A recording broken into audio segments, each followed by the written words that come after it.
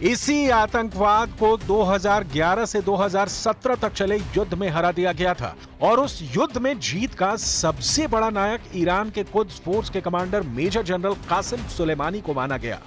तब रिपोर्ट्स थी कि जब बशर अल असद की उम्मीद खत्म हो चुकी थी, तब ईरान की तरफ से जनरल कासिम सुलेमानी मॉस्को जाकर व्लादिमीर पुतिन से मिले और उन्हें इस बात पर राजी किया कि रूस अपनी वायुसेना की मदद दे, क्योंकि कासिम सुलेमानी के प्लान के मुताबिक आईएसआईएस और अल कायदा को हराया जा सकता है। सुलेमानी का प्लान देखकर पुतिन राजी हो गए और अपनी एयरफोर्स को सीरिया रवाना कर दिया।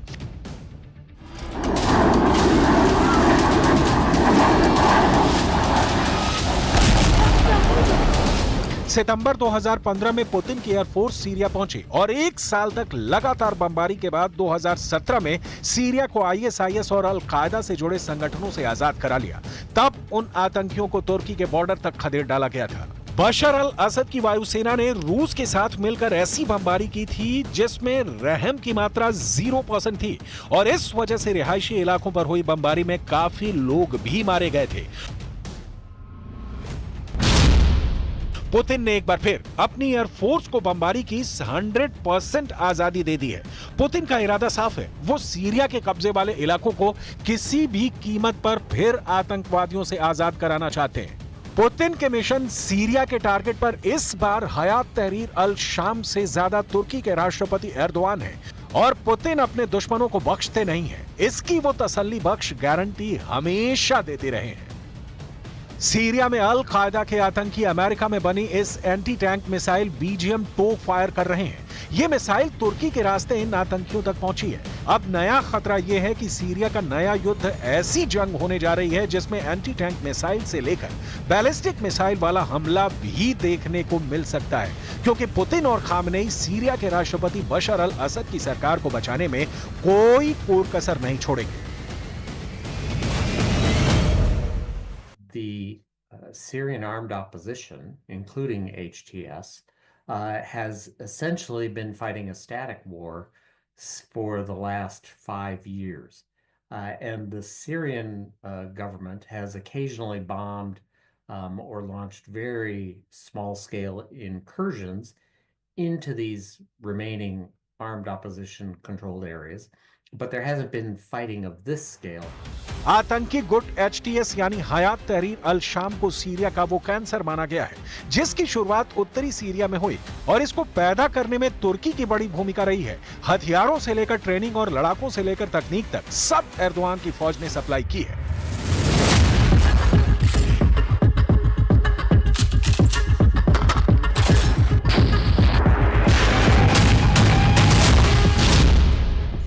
सीरिया में साल 2011 में शुरू हुए गृह युद्ध में 5 लाख से ज्यादा लोगों की मौत हुई थी। क्या 2024 में ये नया युद्ध इससे भी दोगुना लोगों की जान लेना चाहता है? पुतिन भी जानते हैं कि HTS ने एक बार फिर तुर्की की तरफ से आ रही मदद के बलबूते सीरिया को युद्ध में झोंक दिया है। अलेप्पो से हमा की सड़कों तक जो भी वीडियो आ रहे हैं वो सीरिया के साथ कई देशों में दहशत पैदा कर रहे हैं। सबको लग रहा है कि सीरिया में ISIS वाला वो दौर फिर लौटने वाला है। इस बार बदलाव के लिए वो HTS नाम लेकर सामने आया है।